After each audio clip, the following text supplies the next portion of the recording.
আসসালামু আলাইকুম। এই যে আমাদের এলাকার ফসলের মাঠ এটি। এখনকার এই সিজনের মেইন ফসল হচ্ছে পাট। চারদিকে শুধু পাট আর পাট। পাট অনেকটা বড় হয়ে গেছে, আর কিছুদিনের ভিতরে পাট খাওয়া শুরু করবে, তারপর পাট পচাবে।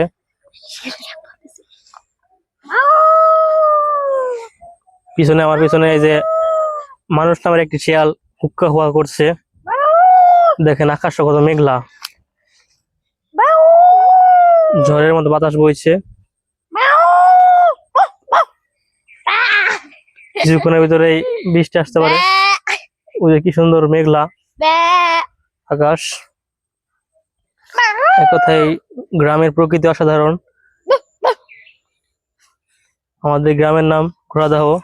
এটি ঢাকা বিভাগের অন্তর্গত ফরিদপুর জেলার সদর থানা কৈজি ইউনিয়নের 5 নং ওয়ার্ডের একটি গ্রাম, ঘোড়াদহ গ্রাম।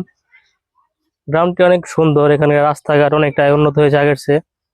স্কুল আছে, একটি মসজিদ আছে। মসজিদে একটি ছিল, এখন অনেকটি হয়ে গেছে, আরো 2টি বাড়ছে। এছাড়া একটি বাজার আছে।